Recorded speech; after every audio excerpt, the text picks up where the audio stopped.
ഹരി ഓം. എല്ലാവർക്കും നമസ്കാരം. സാർക്ക് ഉച്ചകോടിയാണ് ഇന്ത്യയിൽ നടന്നത്. ശരിക്കും പറഞ്ഞാൽ എല്ലാവർക്കും എന്തൊരു സന്തോഷം ഉണ്ടായി. ഇതേ പാകിസ്ഥാൻകാരൻ വരുമോ വരില്ലേ, അവസാനം ഇത് അങ്ങോരും വരും. എല്ലാവരുമായി തമാമിലും 20 മിനിറ്റോ 30 മിനിറ്റോ സംസാരിക്കാൻ സമയം ചർച്ച എന്ന് പറഞ്ഞു, അത് 50 മിനിറ്റ് ആവുന്നു. ഹെൽത്തി ഡിസ്കഷൻ എന്ന് അദ്ദേഹം പറയുന്നു. പോയി കഴിഞ്ഞിട്ട് പോരാ, മൂപ്പരുണ്ട് മോഡി ചേട്ടൻ്റെ അമ്മയ്ക്ക് നല്ലൊരു സാരി കൊടുത്തയക്കണം. ഓരേ സന്തോഷത്തിന് നിങ്ങൾക്കൊക്കെ ഓരോ സാരി കിട്ടിയതുപോലെ ആയില്ലേ അത്? കാരണം എന്താ, എവിടെയൊക്കെയോ ധർമ്മത്തിൻ്റെ പ്രകടനം ഉണ്ടാകുമ്പം അതിൻ്റെ ഒരു ശീതളിമ നമ്മളൊക്കെ അനുഭവിക്കുന്നു. ഇതൊന്നും രാഷ്ട്രീയമല്ല, രാഷ്ട്രീയത്തിന് അതീതമായിട്ടുള്ള കാര്യങ്ങളാണ്. അതേസമയം 4 വേറെ ഓരോ വർത്തമാനം പറയുകയും അതിൻ്റെ മുകളിൽ സംഘർഷം ഉണ്ടാകുമ്പോൾ നമ്മളെന്ത് പറയും? തുടങ്ങി ഈശ്വര, ഇനി ഈ നാട്ടിൽ ജീവിക്കാൻ പറ്റും തോന്നുന്നില്ല. വ്യക്തികളിലാണ് ധർമ്മം നിഹിതമായിരിക്കുന്നത്. അത് നേതാക്കന്മാരാവുമ്പോഴോ അവർ ധർമ്മത്തിൻ്റെ മൂർത്തികളായിരിക്കണം. അവരധർമ്മികളായാലോ പിന്നെ ആർക്കും ജീവിക്കാൻ പറ്റില്ല ഇവിടെ.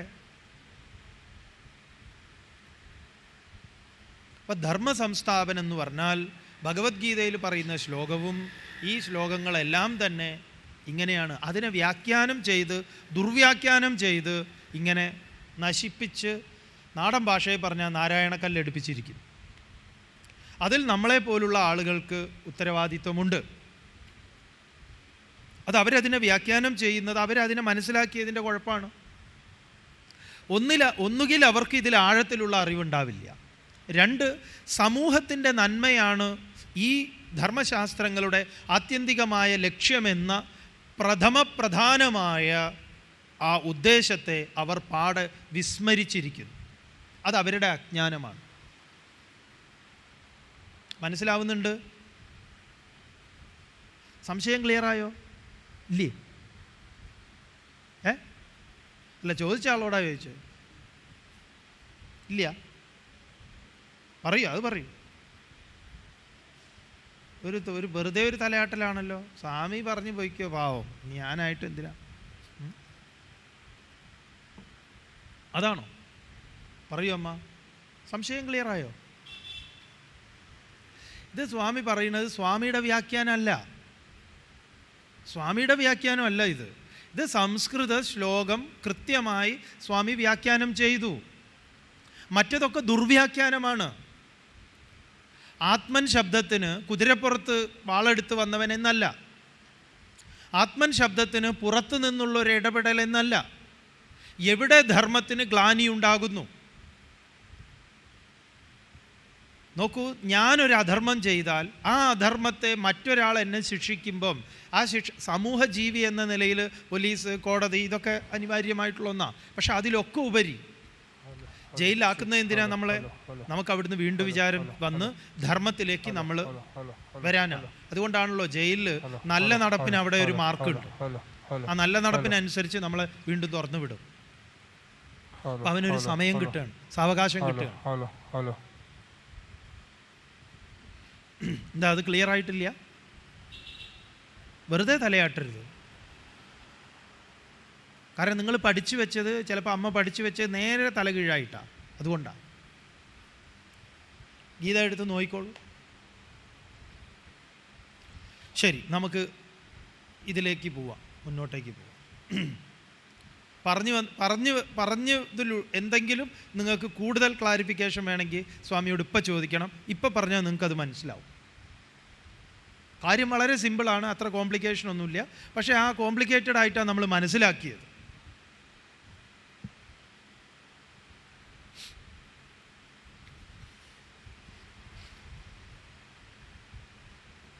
എന്താ, തീർന്നോ? ശരി. അപ്പോൾ കപിലനെ നമ്മൾ പരിചയപ്പെട്ടു. 6-ാമത്തേത് ഷഷ്ടമാത്രേരപത്യത്വം വൃതപ്രാപ്തോനസൂയയാ അന്വേഷികീം അളർക്കായ പ്രഹ്ലാദാദിത്യ ഊജിവാൻ. 6-ാമത്തേത് ആരാണ്? ഷഷ്ടമാത്രേ അപത്യത്വം അനസൂയയാ പ്രാപ്തോ അനസൂയയാ. ഷഷ്ടം എന്ന് പറഞ്ഞാൽ 6-ാമത്. അനസൂയയാ അനസൂയയുടെ ഇതേപോലത്തെ ഒരു തത്വചിന്തയുടെ കഥയാണ്. അനസൂയയുടെ ഭർത്താവിൻ്റെ പേര് അത്രി എന്നാണ്.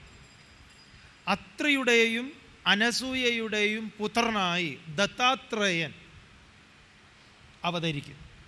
ആ ദത്താത്രേയ മഹർഷിയുടെ കാര്യമാണ് പ്രഹ്ലാദാദിഭ്യ. പ്രഹ്ലാദൻ, അളർക്കൻ തുടങ്ങിയിട്ടുള്ളവർക്ക് ജ്ഞാനോപദേശം ചെയ്തവനാണ് ദത്താത്രേയ മഹർഷി. കഥയിൽ പറയുമ്പോൾ ദത്താത്രേയ ജ്ഞാനിയാണ്. ഇവരെല്ലാം ഈ പറഞ്ഞു വന്നിട്ടുള്ള ഇതുവരെയുള്ളതെല്ലാം ജ്ഞാനസംബന്ധങ്ങളായിട്ടുള്ള അവതാരങ്ങളാണ്. നമ്മൾ പറഞ്ഞല്ലോ, ആദ്യത്തെ ബ്രഹ്മചര്യം എന്ന് പറയുന്നത് ജ്ഞാനത്തിൻ്റെ, അറിവിൻ്റെ. ഈ അവതാരങ്ങളെ മൂന്നായി തിരിച്ചിരിക്കുന്നു. അറിവിനനുസൃതമായ രണ്ടാം ഘട്ടത്തിലെ അവതാരങ്ങൾ കർമ്മങ്ങളാണ്. പിന്നെയുള്ളത് കർമ്മത്തിൽ നിന്നുള്ള നിവർത്തിയാണ്. ഇതാണ് നമുക്ക് പഠിക്കേണ്ടുന്ന മനുഷ്യൻ പഠിച്ചിരിക്കേണ്ടത് ഇത്രയേ ഉള്ളൂ. അറിവിനനുസൃതമായ കർമ്മങ്ങൾ, പിന്നെ കർമ്മങ്ങളിൽ നിന്നുള്ള നിവർത്തി.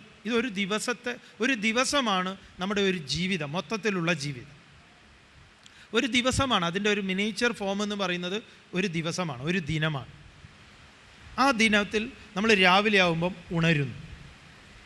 ആ ഉണർന്നു കഴിഞ്ഞാൽ നമുക്ക് പൂർണ്ണ അറിവുണ്ടായിരിക്കണം. എന്തൊക്കെയാണ് എനിക്കിന്ന് ചെയ്യാനുള്ളത്. ആ അറിവിനനുസൃതമായി ഞാൻ കർമ്മങ്ങളൊക്കെ ചെയ്യും.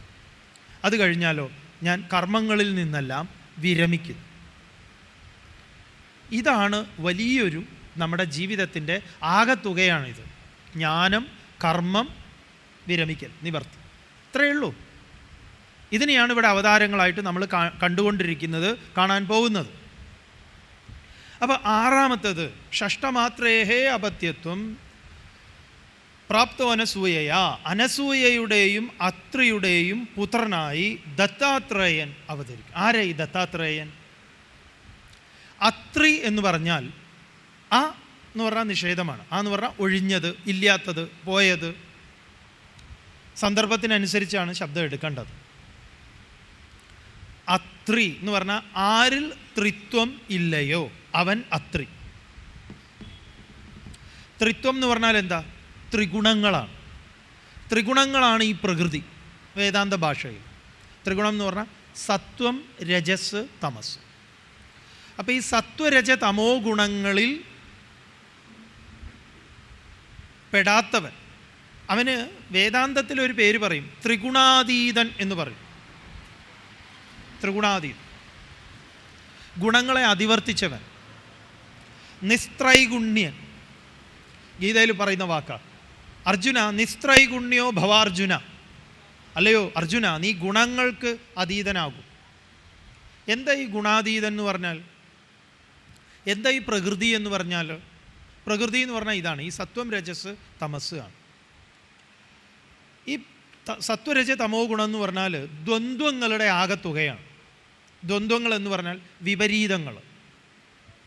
വിപരീതങ്ങൾ എന്ന് പറഞ്ഞാലോ സുഖം, ദുഃഖം, ലാഭം, നഷ്ടം, മാനം, അവമാനം, ശീതം, ഉഷ്ണം, ഇങ്ങനെയുള്ള വിപരീതങ്ങൾ. ഇതിനെയാണ് ദ്വന്ദ്വങ്ങൾ എന്ന് പറയും. വിപരീതം. ഇതാണ് ജീവിതം. ഈ വിപരീതങ്ങളെ അതിവർത്തിക്കുന്നവനാണ് ദ്വന്ദ്വാതീതൻ. അവൻ ഗുണാതീതനുമാണ്. കാരണം നല്ലതിനോടും ചീത്തയോടും ഇത് രണ്ടും അല്ലാത്തതിനോടും ഒന്നും ആഭിമുഖ്യം വെച്ച് പുലർത്താത്തവൻ അവനാണ് ഗുണാതീതൻ. അത്രി എന്ന് പറഞ്ഞാൽ അതാണ്. അത്രി, ത്രിഗുണാതീതൻ. ജ്ഞാനിയുടെ അവസ്ഥയാണ് അത്രി. ആ അത്രിയുടെ ഭാര്യയാണ് അനസൂയ. ഈ ഭാര്യ എന്ന് പറഞ്ഞാൽ നമ്മുടെ ഭാര്യയും ഭർത്താവും സങ്കല്പത്തിലല്ല, പക്ഷേ നമ്മുടെ ഭാര്യ ഭർത്തൃ സങ്കല്പം ഇതിൽ നിന്നുണ്ടായിട്ടുള്ളതാണ്. അതുകൊണ്ട് ആ ഭാര്യ എന്ന് പറയും. അതുകൊണ്ട് ആ ഭാര്യയെ സഹധർമ്മിണി എന്ന് പറയും. ധർമ്മത്തിൽ ചരിക്കാൻ അദ്ദേഹത്തെ എപ്പോഴും പ്രേരിപ്പിക്കുന്നവൾ. പക്ഷേ ഇവൾ പറയുന്ന അദ്ദേഹത്തിന് പറ്റൂല. അതാണ് ഒരു പ്രശ്നം. അത് നമ്മൾ പറയാം, ഇരിക്കട്ടെ. അപ്പോൾ അനസൂയ ആരാ? ഈ അനസൂയ ആരാണെന്ന് അറിയണമെങ്കിൽ നമ്മൾ കഥ പഠിച്ചിട്ട് കാര്യമില്ല. നമുക്കെപ്പോഴും ഈ അനസൂയ എന്ന് പറയുമ്പോൾ ഉടനെ കഥയിലേക്ക് പോകും. ആ കഥയിൽ നമുക്കൊരു താല്പര്യവുമില്ല. പക്ഷെ കഥ ഇതിനൊരു നമുക്ക് മനസ്സിലാക്കാൻ വേണ്ടി നല്ലൊരു സാധന. അസൂയ ഇല്ലാത്തവൾ അനസൂയ. അസൂയ ആർക്കില്ലയോ അവളാണ് അനസൂയ. അപ്പം എന്താ അസൂയ? അസൂയ എന്ന് പറഞ്ഞാൽ പരദോഷാനുദർശനം, മറ്റുള്ളതിൽ ദോഷം കാണുന്നതാണ് അസൂയ. മറ്റുള്ളതിൽ ദോഷം കാണും. ഇപ്പം നമ്മൾ വ്യവഹാരത്തിൽ പറയുന്ന അസൂയയും വേദാന്തം പറയുന്ന അസൂയയും രണ്ടും രണ്ടാണ്. ഏകദേശം അടുത്ത് നിൽക്കും. ഇപ്പോൾ വേദാന്തം പറയുന്ന അസൂയ എന്താന്ന് പറഞ്ഞാൽ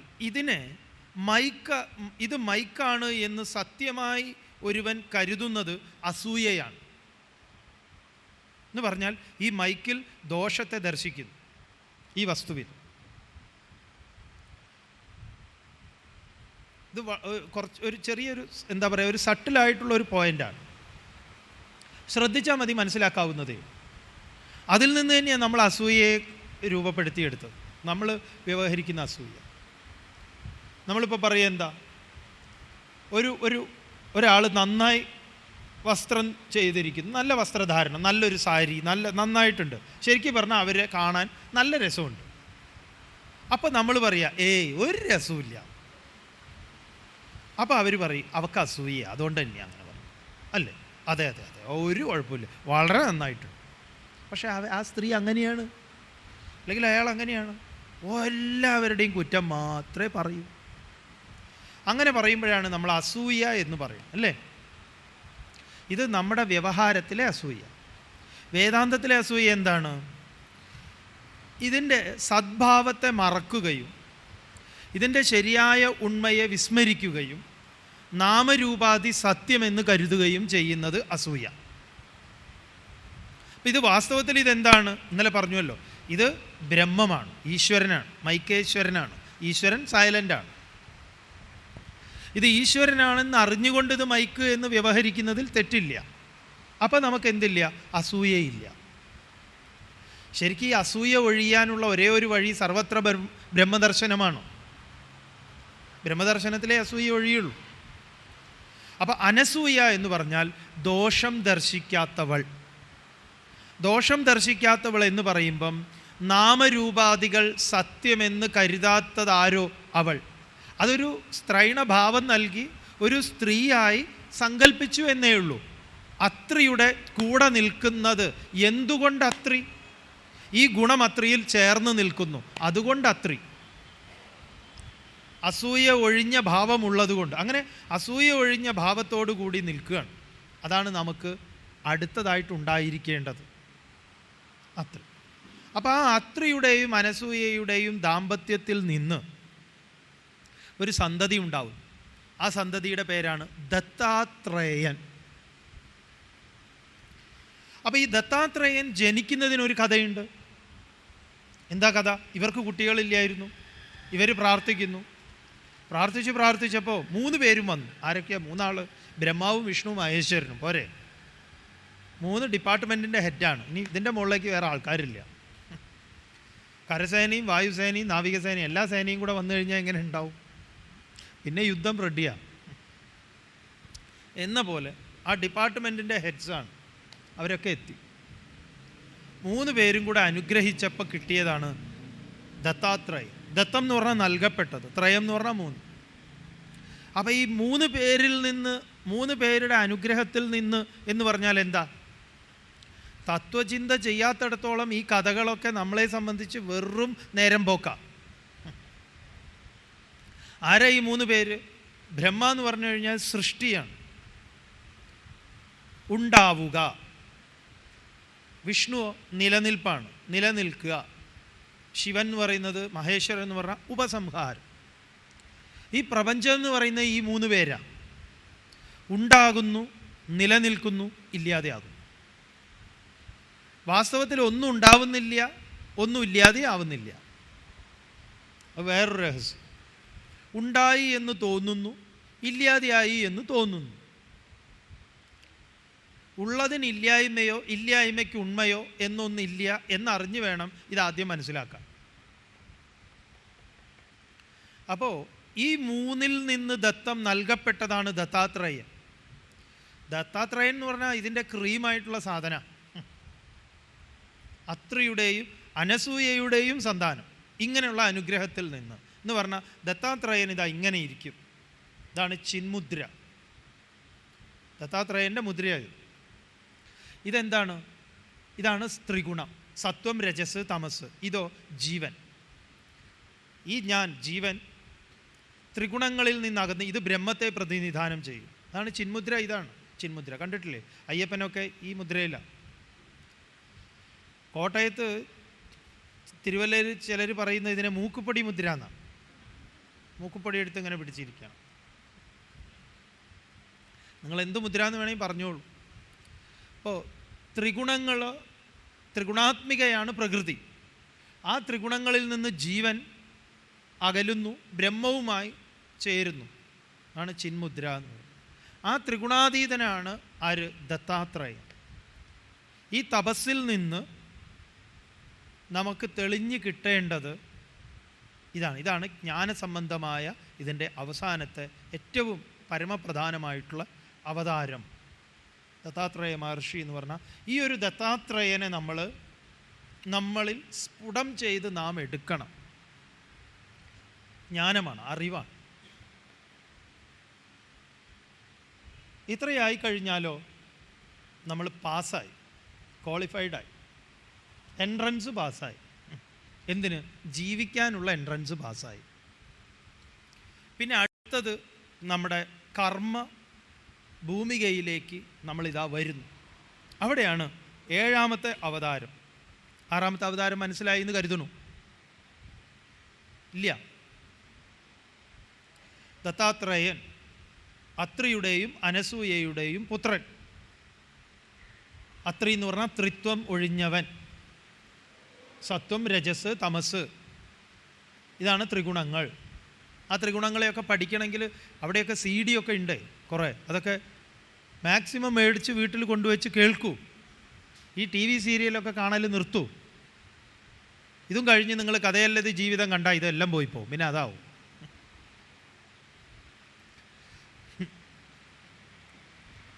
ഇത് രണ്ടും കൂടി നടക്കൂലേ? അതാണ് നമുക്ക് അത് വേഗം മനസ്സിലാവുന്നത്, ഇത് മനസ്സിലാവാത്തത്.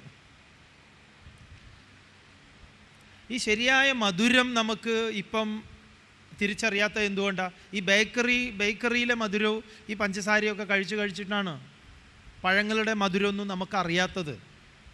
അതുകൊണ്ടാണ് ഈ നല്ല മധുരമുള്ളതിനും മധുരമില്ല എന്ന് പറയുന്നത്. അതുകൊണ്ടാണ് നമുക്ക് ആകെ പറ്റുന്ന മധുരം ഈ ഐസ്ക്രീമിൻ്റെതും പിന്നെ ഈ മധുരങ്ങളൊക്കെയാണ്.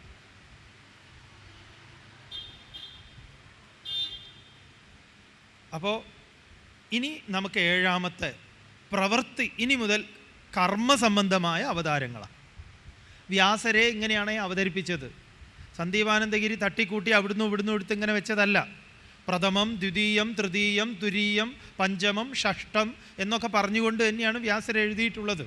ഇത് സന്ദീപാനന്ദഗിരി ഉവാചയല്ല. നിങ്ങളുടെ വീട്ടിൽ ഭാഗവതം ബോംബെയിലുള്ളവരുടെ വീട്ടിലുണ്ടെങ്കിൽ നിങ്ങൾക്ക് നോക്കാവുന്നതാണ്, നോക്കി ഉറപ്പ് വരുത്താം. കാരണം ഇതിനെക്കുറിച്ചൊക്കെ നാട്ടിൽ ഓരോരോ അപവാദങ്ങൾ പറഞ്ഞു നടക്കുന്നുണ്ട്. ഇത് ഇദ്ദേഹം എന്തൊക്കെയോ തട്ടിക്കൂട്ടി എഴുതി ഉണ്ടാക്കിയ ആളുകളെ ഇതാണ് ഭാഗവതം എന്ന് പറഞ്ഞ് പഠിപ്പിക്കുക. നമ്മളൊന്നും കേട്ടിട്ടില്ല ഭാഗവതത്തിൽ ഇങ്ങനത്തെ ശ്ലോകങ്ങൾ. നിങ്ങൾ ഉറങ്ങുമ്പോൾ എങ്ങനെ കേൾക്കും? ഇതെല്ലാം ഭാഗവതത്തിലെ ശ്ലോകങ്ങളാണ്.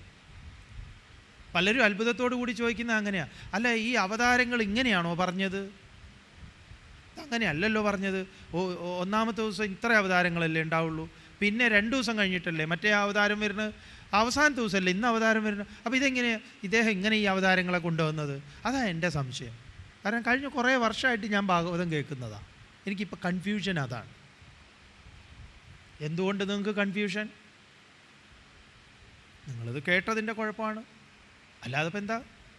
അതിന് സ്വാമി ഉത്തരവാദിയല്ല. നമ്മളിതാ ഈ അടുത്ത കാലത്ത് ആ ഭാഗവതം തുടങ്ങിയത് പറയാം. അതുകൊണ്ട് നമുക്ക് ഈ കൺഫ്യൂഷനൊന്നുമില്ല. അതുകൊണ്ട് 7ാമത്തെ അവതാരം എന്താണ്? തഥ സപ്തമ ആകൂത്യാം. സപ്തമ എന്ന് പറഞ്ഞാൽ 7. ആകൂത്യാം രുചേർ യജ്ഞോഭ്യജായത സ യാമാദ്യൈ സുരഗണൈഃ അപാത് സ്വയംഭുവാന്തരം. തഥാ അനന്തരം സപ്തമ 7ാമത് ആകൂത്യാം രുചേഹേ യജ്ഞ അഭ്യജായത. ആകൂതിയിൽ രുചി പ്രജാപതിക്ക് രുചി. എന്തെന്ത് നമ്മുടെ ഈ കഥകളിലെല്ലാം തന്നെ ഓരോ കഥ സ്വാമി പറയാൻ പോയാൽ ഇത് മുന്നോട്ട് പോവില്ല. ഉത്താനപാദൻ എന്ന് പറഞ്ഞൊരു വിദ്വാനുണ്ട്. ഈ വിദ്വാന് 2 ഭാര്യമാരുണ്ട്. 1 കോടി ഭാര്യയുള്ള ഒരാളുണ്ട്. ഇതിൽ ചിത്രകേതു എന്നാണ് അവരുടെ പേര്. നോക്കണേ, 1 കോടി ഭാര്യയാണ്. ഭയങ്കരൻ തന്നെ. ഈ 1 കോടി ഭാര്യ ഉള്ളവനെയൊക്കെ അക്ഷരാർത്ഥത്തിൽ നിങ്ങൾ അങ്ങോട്ട് വിചാരിച്ചു കഴിഞ്ഞാൽ പിന്നെ എന്തായാലും ഇയാളുടെ അടുത്തായിരിക്കും ഇന്ന് രാഷ്ട്രീയക്കാർ മുഴുവൻ. കാരണം 1 കോടി വോട്ടാണ്. ഈ 1 കോടി ഭാര്യ ഉണ്ടാവാൻ കാരണം എന്താണ്? ഒന്നിലും കുട്ടികളില്ലാത്തത് കൊണ്ടാണ്. മൂപ്പര് പരീക്ഷണം നടത്തുക. എന്നാൽ ഇദ്ദേഹം ഒരു പരീക്ഷണം നടത്തിയില്ല. അതായി ഓരോരോ ഭാര്യമാരെ വിവാഹം കഴിക്കുമ്പോഴും കുട്ടികളില്ലാതെയാവുമ്പോൾ ഭാഗവതം കേട്ട ഒരാൾ ചോദിച്ചത്, അല്ല ഇയാൾ ഇത്ര വിവരദോഷിയാണോ? ഈ 1 കോടി എത്തിയിട്ടും ഇയാൾക്ക് മനസ്സിലായിട്ടില്ലേ ഇയാൾക്ക് കുഴപ്പമുണ്ടെന്ന് മനസ്സിലായിക്കൂടെ? അല്ല, ആധുനിക കാലത്ത് കുട്ടികൾ ചോദിക്കുന്ന ചോദ്യം ഇതാണ്. ഇതിൻ്റെ മുന്നിൽ ഭാഗവതകാരൻ എന്താ പറയുക, വിളറി പൂണ്ടവനാകുന്നു. അവൻ പഠിക്കുന്ന സ്കൂളിൻ്റെ കുഴപ്പമാണെന്ന് പരസ്യമായിട്ട് അധിക്ഷേപിക്കുന്നു. നിങ്ങളുടെ കുട്ടി ചോദിക്കുന്ന ചോദ്യം അവൻ്റെ വളരെ ജിജ്ഞാസയിൽ നിന്നാണ്. അവനെ പഠിച്ചത് അവൻ കോൺവെൻറ്റിലോ എവിടെയോ ആകട്ടെ, അവരൊന്നുമല്ല ഇത് ചോദിപ്പിക്കുന്നത്. നിങ്ങളെന്തിനു മറ്റു മതസ്ഥരെ പരിഹസിക്കണം? നിങ്ങൾക്കത് പറഞ്ഞു കൊടുക്കാൻ അറിയില്ലെങ്കിൽ എനിക്കറിയില്ല മോനെ എന്ന് പറയുക. അതാണ് അതിൻ്റെ മാന്യമായ രീതി. അല്ലാതെ വല്ലവരെയും കുറ്റം പറയലല്ല. നാട്ടിൽ നടക്കുന്ന കാര്യമായി സ്വാമി പറയണത്. കുട്ടികൾ അഥവാ കഷ്ടകാലത്തിന് ഒരു സപ്താഹ വേദിയിൽ ഒരു കുട്ടി ചോദിച്ചപ്പോഴേക്കും നീ ഏത് സ്കൂളിലാണ് പഠിക്കണമെന്ന് ചോദിച്ചു. കഷ്ടകാലത്തിന് ഒരു ക്രിസ്ത്യൻ കോൺവെൻറ്റിൽ സ്കൂളിലാണ്. തുടങ്ങി ഇങ്ങോരുടെ വക ക്രിസ്ത്യാനികളെക്കുറിച്ച് കുറ്റം പറയാം. അതാണോ അതിൻ്റെ മാന്യമായ മര്യാദ? കുട്ടി ചോദിച്ച ചോദ്യം വളരെ ലോജിക്കായിട്ടുള്ളതാണ്. ഈ 1 കോടി ഓരോ കല്യാണം കഴിച്ചിട്ടും കുട്ടികളില്ലാതെയായിട്ട് അവസാനം 1 കോടിയിലെത്തി. അപ്പോൾ അവൻ ചോദിച്ചു, അല്ല അപ്പോൾ അദ്ദേഹത്തിന് എന്തോ ഒരു കുഴപ്പമുണ്ടായിട്ടല്ലേ സ്വാമി? നിങ്ങൾ ഈ ഐഡിയ ഇതിൻ്റെ പരസ്യം കണ്ടിട്ടുണ്ടോ? സ്വാമി മഴ പെയ്യുന്നത് എന്ന് പറഞ്ഞിട്ട് അതേപോലെ അവൻ ചോദിച്ചു, ഇദ്ദേഹം ഇങ്ങനെ കല്യാണം കഴിച്ചത് എന്തിനാ ചോദിച്ച് ഇദ്ദേഹത്തിന് ദേഷ്യം വന്നു. പിന്നെ അതിനെക്കുറിച്ചായി. പിന്നെ അവനെയും അവൻ്റെ കുടുംബത്തിനെയും സപ്താഹവേദി കണ്ടിട്ടില്ല. പോരെ, 1 കോടി ഭാര്യയുള്ള ആളുടെ പേരാ ചിത്രകേതു. ആ 1 കോടിയിൽ അവസാനത്തെ കൃതദ്യുതിയിൽ അവസാനം ഒരു കുട്ടി ഉണ്ടായി. ആ കുട്ടിയെ കുരുടാൻ കൊടുത്ത് വിഷം കൊടുത്ത് ബാക്കിയുള്ള ഭാര്യമാർ കൊന്നു. അപ്പോൾ 1 കോടി ഭാര്യമാരിൽ ഒരു സന്തതി പോലും ഉണ്ടാകാതിരുന്ന് ഒരു സന്തതി ഉണ്ടായി. ആ സന്തതി മരിക്കുമ്പം ആ രാജാവിനുണ്ടാകുന്ന ദുഃഖം, ആ ദുഃഖത്തിൻ്റെ അളവ് എത്ര ഉണ്ടാവും? അത്രയും ദുഃഖത്തിന് തീവ്രത ഉണ്ടാക്കാൻ ഭാഗവതകാരൻ ചമഞ്ഞ ഒരു കഥ പറഞ്ഞിട്ട് മൃത്യുവിൻ്റെ രഹസ്യം പറയുക. അതിഗംഭീരമായിട്ടുള്ള പ്രകരണമാണത്. അടുത്ത വർഷം സ്വാമി ഇവിടെ 1-2 സപ്താഹങ്ങൾ നടത്തുന്നുണ്ട്. നിങ്ങൾക്ക് വരാം. നമ്മുടെ സപ്താഹം എങ്ങനെയാണെന്ന് പറഞ്ഞാൽ രാവിലെ 7 മണി മുതൽ 9 മണി വരെ പ്രഭാഷണമാണ്. വായന, പൂജ, ഈ പറഞ്ഞ സാധനം നിങ്ങൾ കാണൂല. അതേസമയം നിങ്ങളെ പഠിപ്പിക്കും ഇതേപോലെ ശ്ലോകം ഓരോ അതിലെ പ്രധാനപ്പെട്ട കാര്യങ്ങൾ ഇതേപോലെ ക്ലാസ്സാണ്, പഠിപ്പിക്കില്ല. വായിച്ച് പോകുന്ന പരിപാടി ഇല്ല. വായിച്ച് ഉറങ്ങാൻ സമ്മതിക്കില്ല. 7 മുതൽ 9, 9-10 വരെ ചായ, മാക്സിമം 10:30, 10 to 11:30 അടുത്ത സെഷൻ പ്രഭാഷണം. കഴിഞ്ഞ ഒരു അരമണിക്കൂർ ചെറിയൊരു മോരും വെള്ളത്തിനും ഇതിനുമായിട്ടുള്ള. അത് കഴിഞ്ഞാൽ വീണ്ടും 1 മണി വരെ പ്രഭാഷണം. അത് കഴിഞ്ഞാൽ പിന്നെ ഉച്ച 1 മണി മുതൽ 2:30 മണി വരെ ഒരു വിശ്രമം. അത് വിശ്രമം തന്നെയാണ്. അതിൻ്റെ ഇടയിൽ ഭജന അതൊന്നുമില്ല. ഭജനയൊക്കെ പാടുന്നവർക്ക് അടി കൊടുക്കും. കാരണം ബാക്കിയുള്ളവർക്ക് കുറച്ച് സ്വസ്ഥമായി മനസ്സിനെ ഒന്ന് ശാന്തമാക്കി വെക്കാനുള്ള ഇത് കിട്ടിയാൽ തുടങ്ങി ഗോയിന്ദാ ഗോയ്. ആ പരിപാടിയൊന്നുമില്ല. 2:30 to 3:30 ചായ വരെ, വീണ്ടും ചായ കഴിഞ്ഞ് 4 to 6 പ്രഭാഷണമാണ്. ഇത് 5.5 മണിക്കൂർ വായന. പിന്നെ ഇടയിൽ ഒരു 1.5 മണിക്കൂർ ഈ പറഞ്ഞ് വിളക്ക് തെളിയിക്കൽ, തമദ്ഭുതം ബാലകമംബുജേക്ഷണം എന്നും പറഞ്ഞ് ചന്ദനത്തിരി പോകച്ച് അങ്ങോട്ട് കുറേ ഇതും അതും ഇതുമൊക്കെ ആയി ഒരുമാതിരി ഒരു വേഷം കെട്ട് പരിപാടികളായി ഈ സപ്താഹം എന്ന് പറഞ്ഞാൽ ഇപ്പം നടക്കണം. ഇതിൽ തത്വചിന്തയുടെ വലിയൊരു തലമുണ്ട്. കേട്ട് കഴിഞ്ഞാൽ തന്നെ നിങ്ങളുടെ എന്താ പറയുക തല പൊട്ടിത്തെറിക്കുന്ന വിധത്തിലുള്ള ശാസ്ത്ര സത്യങ്ങളാണ് ഇതിൽ പറഞ്ഞിരിക്കുന്നത്. അതേപോലെ നമുക്ക് ഗുണം ചെയ്യും. അപ്പം അവിടെ 1 കോടി ഭാര്യ, ഇവിടെയോ ഇദ്ദേഹത്തിന് 2 ഭാര്യ, സുരുചി സുനീതി. ഒരു രുചി എന്ന് പറയുന്നത് അവിടെ ഉണ്ട്, സുരുചി എന്നാണ്, മറ്റേത് സുനീതി. നമ്മളൊക്കെ ഇതേപോലെ നമ്മൾ വിവാഹം കഴിച്ചിട്ട് നമുക്ക് 2 ഭാര്യമാരുണ്ട്. ഒന്ന് സുരുചി. സുരുചി എന്ന് പറഞ്ഞാൽ എന്താണ്? രുചി തന്നെ, ടേസ്റ്റ്. ആ സുരുചിക്ക് ഒരു മകനുണ്ട്, അവൻ്റെ പേരാ ഉത്തമൻ. നമ്മുടെ ഈ സുരുചിയുടെ മോൻ ഉത്തമനാണ്. ഉത്തമൻ എന്ന് പറഞ്ഞാൽ എന്താ? സമീചീനം, നല്ലത്. എങ്ങനെയുണ്ട് സ്വാമി ഐസ്ക്രീം? നന്നായിട്ടുണ്ട്. അപ്പോൾ ഈ സുരുചിയാണ് ഉത്തരം പറയുന്നത്. ആ സുരുചിയുടെ മകൻ എന്താ? ഉത്തമനാണ്. ആ ഉത്തമനെയാണ് ഉത്താനപാദൻ. ഉത്താനപാദൻ എന്ന് പറഞ്ഞാൽ പാദം തല കീഴാക്കി വെച്ചവനാണ്. ആ ഉത്താനപാദൻ മടിയിലിരുത്തി താലോലിക്കുന്നത്. നമ്മളൊക്കെ ഉത്താനപാദന്മാരാണ്. നമ്മൾ മടിയിലിരുത്തി താലോലിക്കുന്ന മകൻ ഉത്തമനെയാണ്. നല്ലതിനെയാണ് നമ്മൾ താലോലിക്കാൻ താല്പര്യപ്പെടുന്നത്. എന്നാൽ സുനീതിയുണ്ട്, നീതി. ആ നീതിക്കൊരു മകനുമുണ്ട്, ധ്രുവൻ. ആ നീതിയെ ഭാര്യയായിട്ട് തന്നെ അംഗീകരിച്ചിട്ടില്ല ഉത്താനപാദൻ. നമ്മളും അങ്ങനെയാണ്. ആ ഭാര്യ എപ്പോഴും നമുക്ക് നീതി പറഞ്ഞു തരും, പക്ഷേ ദൂരത്ത് നിർത്തും. എപ്പോഴും നമ്മളോട് നീതി പറഞ്ഞു തരുന്ന ഒരു ഭാര്യ നമ്മുടെ ഉള്ളിലുണ്ട്, സുനീതി. പക്ഷേ സുരുചിയോടൊപ്പമാണ് നമ്മുടെ കൂടുതൽ താല്പര്യം. അപ്പോൾ സുനീതിയുടെ മകൻ ധ്രുവൻ. ധ്രുവൻ എന്ന് പറഞ്ഞാൽ ഉയർന്നത്, ശാശ്വതം. അപ്പോൾ ആ ശാശ്വതമായത് മടിയിലിരിക്കാൻ ആഗ്രഹിച്ചു. വാസ്തവത്തിൽ ശാശ്വതമായതിനെയാണ് മടിയിൽ വെക്കേണ്ടത്. നമ്മൾ ശാശ്വതമായത് വെക്കാതെ താത്കാലികമായ സുഖത്തെ മടിയിൽ വയ്ക്കുന്നു എന്ന അതിസുന്ദരമായ കഥയെ നമ്മൾ പഠിച്ചതോ നേരെ തലകീഴായിട്ട്. ഇതിലെ തത്വം പഠിക്കാത്തിടത്തോളം കാലം ആ കഥയും നമ്മളും തമ്മിൽ എന്ത് ബന്ധം? അപ്പോൾ ഇവിടെ സുരുചി, രുചി എന്ന് പറയുമ്പം രുചി പ്രജാപതി. രുചിയിൽ പ്രജാപതിക്ക് രുചിയിൽ ഒരു ഭാര്യ മകനുണ്ടായി, യജ്ഞൻ. ആരാണ് യജ്ഞൻ?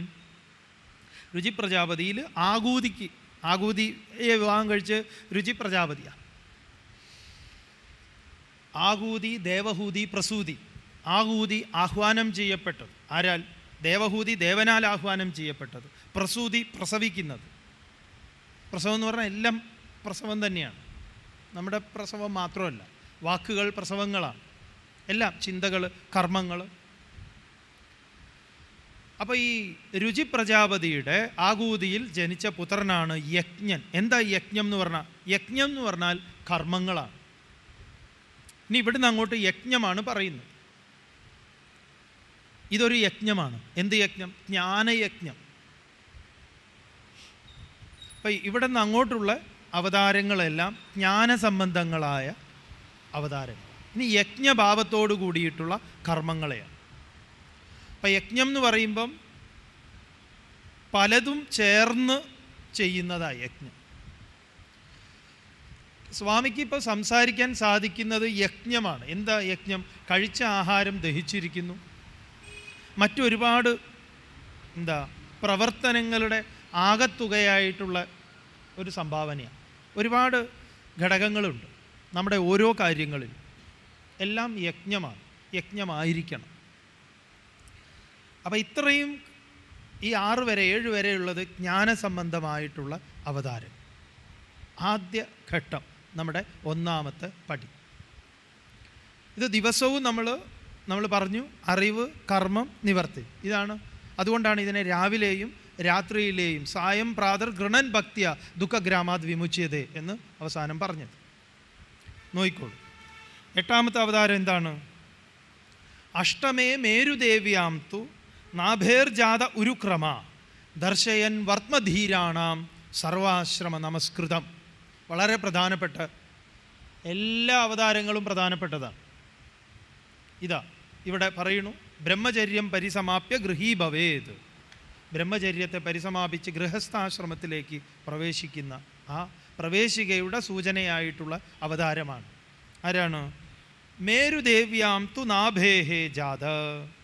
അഷ്ടമം. എട്ടാമത്തേതിൽ നാഭിയുടെ പുത്രനായിട്ടുള്ള ഋഷഭൻ, മേരുദേവിയിൽ ഋഷഭൻ ജനിക്കും. ഋഷഭൻ എന്ന് പറഞ്ഞാൽ ശ്രേഷ്ഠൻ എന്നാണ്. ഋഷഭോപാഖ്യാനുണ്ട്. നാഭിയുടെ പുത്രനാണ് ഋഷഭൻ. ഋഷഭൻ്റെ മൂത്ത പുത്രനാണ് ഭരതൻ. ആ ഋഷഭൻ ഇവർ നാട് ഭരിക്കുമ്പോഴായിരുന്നു അജനാഭം എന്നായിരുന്നു നാടിൻ്റെ പേര്. പിന്നെ ഭരതൻ ഭരിക്കാൻ തുടങ്ങിയപ്പോഴാണ് ഭാരതം എന്ന പേര് വന്നത്. ഇത് ഇങ്ങനെയൊക്കെയാണ് നമ്മുടെ നാടിനെ അവർ എന്താ പറയുക, നാടിൽ ഈ നമ്മുടെ സംസ്കാരത്തിൻ്റെ ഭാഗമാക്കി തീർത്തത്. അതൊക്കെ അങ്ങനെ തന്നെ നമ്മൾ പഠിക്കണം. പക്ഷേ ഈ തത്വങ്ങൾ മറന്നുകൂടാ. നമ്മളെ സംബന്ധിച്ച് ഇത് കേവലം ഒരു ചരിത്രത്തിൻ്റെ ഭാഗം മാത്രമായിട്ട് കാണുകയാണ്. അങ്ങനെ കണ്ടാൽ വലിയ അബദ്ധമാണ്. നമുക്കെന്ത് പുരോഗതി? എങ്ങനെ ഇവിടെ ശാന്തി സമാധാനം ഉണ്ടാവും? അത് നമ്മുടെ പ്രവൃത്തി പദത്തിൽ കൊണ്ടുവരണമെങ്കിൽ അതിനനുസൃതമായി. അപ്പോൾ എന്താണെന്നറിയോ, ഇതുപോലെയായിരുന്നു രാജാവ് ജീവിച്ചത് എന്ന് പറയുമ്പം ഈ വരുന്ന രാജാവും ഇതുപോലെ ജീവിക്കാൻ ബാധ്യസ്ഥനാവും. അതാണ് അവരങ്ങനെ പറയാൻ കാരണം. പക്ഷേ നമ്മൾ അതിനെ സൗകര്യപൂർവ്വം വിസ്മരിച്ചു. പണ്ടുള്ളവർക്കൊക്കെ അതാവും, നമുക്കൊന്നും അത് പറ്റില്ല എന്ന് പറയും. അതുകൊണ്ട് മേരുദേവ്യാം തു നാഭേഹേ, നാഭി ഋഷഭൻ ജനിക്കുന്നു. ആരാ ഋഷഭൻ? പറയണു, സർവാശ്രമ നമസ്കൃതം ദർശയൻ വർത്മ ധീരാണാം. ധീരാണാം വർത്മ, ധീരന്മാരുടെ മാർഗത്തെ കാണിച്ചു കൊടുത്ത സർവാശ്രമ നമസ്കൃതം, സർവ ആശ്രമങ്ങൾക്കും നമസ്കാരയോഗ്യനായ, സർവ ആശ്രമങ്ങളും എല്ലാ ആശ്രമങ്ങളാലും നമസ്കരിക്കപ്പെട്ടവനാണ് ആര്? ഋഷഭൻ. അപ്പം സർവ ആശ്രമങ്ങളും നമസ്കരിക്കുന്നത് ആരെയാ എന്ന് ചോദിച്ചാൽ ഗൃഹസ്ഥാശ്രമിയെയാണ്. ഗൃഹസ്ഥാശ്രമത്തിൻ്റെ അവതാരമാണ് ഋഷഭൻ. കാരണം ഋഷഭന് 100 പുത്രന്മാരായിരുന്നു. ഇതാണ് നിങ്ങൾ ചെയ്യേണ്ടുന്ന അടുത്ത അവതാരം. അപ്പം അറിവെല്ലാം ശേഖരിച്ചു കഴിഞ്ഞാൽ നമ്മളെ സംബന്ധിക്കുന്ന പ്രവൃത്തിയിൽ യജ്ഞഭാവത്തോടു കൂടിയിട്ടുള്ള കർമ്മത്തിലെ ആദ്യ കർമ്മം എന്ന് പറയുന്നത് സന്തതി പരമ്പരകളെ സൃഷ്ടിക്കുക എന്നതാണ്. അത് എത്ര എണ്ണത്തിന് ജന്മം കൊടുക്കുക? 100 എണ്ണത്തിന്. എൻ്റെ സ്വാമി, ഒരെണ്ണത്തിന് തന്നെ ഞാൻ അഡ്മിഷന് വേണ്ടിയിട്ട് എത്ര പെടാപ്പാട് വിട്ടിട്ടുണ്ടെന്ന്. 100 എണ്ണമൊന്നും നിങ്ങൾ അക്ഷരാർത്ഥത്തിൽ 100 സന്തതികളെ സൃഷ്ടിക്കണം എന്നല്ല. ഇനി സൃഷ്ടിക്കുകയാണെങ്കിൽ പറ്റുമെങ്കിൽ സൃഷ്ടിച്ചോളൂ. സൃഷ്ടിക്കുമ്പോൾ പണ്ടുള്ളവരൊക്കെ സൃഷ്ടിച്ചത് എങ്ങനെയാന്ന് പറഞ്ഞാൽ സങ്കല്പത്തിനനുസരിച്ചാണ്. പഴയ ആൾക്കാരൊക്കെ ഉണ്ടല്ലോ അല്ലേ, പണ്ട് അങ്ങനെയാണ്. ഒരു 10 മക്കൾ 12 മക്കൾ, പിറകിലേക്ക് പോയി കഴിഞ്ഞാൽ അതിൽ കൂടുതലുണ്ട്. നമ്മുടെ അമ്മയ്ക്ക് 7 മക്കളാണ്, അതിൽ 6ാമനാണ് നമ്മൾ. ഇന്ന് 7 മക്കൾ എന്നൊക്കെ പുതിയ കുട്ടികളോടൊക്കെ പറഞ്ഞ എന്ന് പറയില്ലേ. അതുകൊണ്ട് ഒന്ന് സ്വാമിയായി, ഒന്ന് മിലിറ്ററിയായി. ഇങ്ങനെ ഓരോന്നിന് പറഞ്ഞു വിടാൻ അമ്മയുടെ അടുത്ത് കുട്ടികളുണ്ടായിരുന്നു. പിന്നെ ഒരാളുണ്ടാവും, ഇവരൊക്കെ അതും ഇതുമൊക്കെ ആകുമ്പോൾ ഒരാൾ വീട് നോക്കാൻ, എന്തിനാ തേങ്ങ വലിക്കാനും അതിനും ഇതിനുമൊക്കെ ആയിട്ട്, സ്കൂളിലൊന്നും പോവാതെ. പണ്ടുള്ളതിൽ ഇതൊക്കെ അതിൻ്റെ ഭാഗമാണ്. ഒരു കുട്ടി വളരെ നന്നായി പഠിക്കുമ്പോൾ ഒരുത്തന് വലിയ ഇതിലൊന്നും താല്പര്യം ഉണ്ടാവില്ല. പക്ഷെ ആ ആളായിരിക്കും എല്ലാം കൊണ്ടും എല്ലാ കാര്യങ്ങളൊക്കെ ചെയ്യുന്ന ആൾ. മരിച്ചാലും അതിനും ഇതിനുമൊക്കെ ആ ആൾ വേണം. ഇവരൊന്നും ഒന്നിനും കിട്ടില്ല. ഇപ്പം അതല്ല, ഇപ്പോൾ ഒന്നേ ഉള്ളൂ. അതിനെ വേണം എൻജിനീയറാക്കാനും ഡോക്ടറാക്കാനും. 1, 2 ഇത്രയൊക്കെ ഉള്ളൂ. പോട്ടെ, ഇവിടെ പറഞ്ഞത് സന്തതികളുടെ എണ്ണമല്ല പ്രധാനം. ഒരുത്തൻ മതി 100ന് സമമായി. അപ്പം നമുക്ക് ഒരു സന്തതിയേ ഉള്ളൂ, അവൻ മതി 100 ആൾക്ക്. ഒന്നേ ഗുണം. ഈ ആചാര്യസ്വാമികളെക്കുറിച്ച് കവി സഞ്ജയൻ പറയുക അങ്ങനെയാണ്, നമ്മുടെ ശങ്കരാചാര്യരെ കുറിച്ച്. പെരുക്കു വള്ളത്തോളിനെ 10 കൊണ്ടോ 100 കൊണ്ടോ, ഒരു 10 വള്ളത്തോൾ അല്ലെങ്കിൽ ഒരു 100 വള്ളത്തോളിനെ എടുത്തു വെച്ച് കഴിഞ്ഞാൽ പെരുക്കു വള്ളത്തോളിനെ 10 കൊണ്ടോ 100 കൊണ്ടോ കിട്ടുന്നു നമുക്കൊരു ഷേക്സ്പിയർ. ഒരു ഷേക്സ്പിയർ എന്ന മഹാപ്രതിഭ ഈ പറഞ്ഞ 100 വള്ളത്തോളിനൊക്കെ സമമാണ്. സംശയിക്കൊന്നും വേണ്ട. പെരുക്കു വള്ളത്തോളിനെ 10 കൊണ്ടോ 100 കൊണ്ടോ കിട്ടുന്നു നമുക്കൊരു ഷേക്സ്പിയർ. പെരുക്കൂ രാമാനുജത്തെ 10 കൊണ്ടോ 100 കൊണ്ടോ കിട്ടുന്നു നമുക്കൊരു ഐൻസ്റ്റീൻ. ഒരു 100 രാമാനുജന് സമമാണത്ര ഐൻസ്റ്റീൻ. ആവട്ടെ, നല്ലത്. എന്നാൽ ഏതൊരു പാശ്ചാത്യ മസ്തിഷ്കം കൊണ്ട് എത്ര പെരുക്കിയാലും കിട്ടില്ലൊരു ശങ്കരനെ. നിങ്ങളുടെ ഈ പറഞ്ഞ എല്ലാ വിദ്വാന്മാരെയും എടുത്തു വെച്ച് പെരുക്കിയാൽ ഒരു ശങ്കരനെ കിട്ടൂല എന്ന് പറയാം. കാരണം ശങ്കരാചാര്യസ്വാമികളുടെ മേധ എന്ന് പറഞ്ഞാൽ അതാണ്. അത് ഭാഷ്യം പഠിക്കണം, ഉപനിഷത്ത് ഭാഷ്യങ്ങൾ പഠിക്കണം. പ്രപഞ്ചത്തെ അങ്ങനെ എന്താ പറയുക, ഇഴപിരിച്ച് പറയുന്നത് കാണുമ്പോൾ ആ കൃതികളൊക്കെ പഠിക്കുമ്പം തന്നെ ആരാണ് ഇദ്ദേഹം അത്ഭുതപ്പെട്ടു പോകും. എന്തു ധൈര്യത്തിലാണ് പറയണത് അല്ലേ?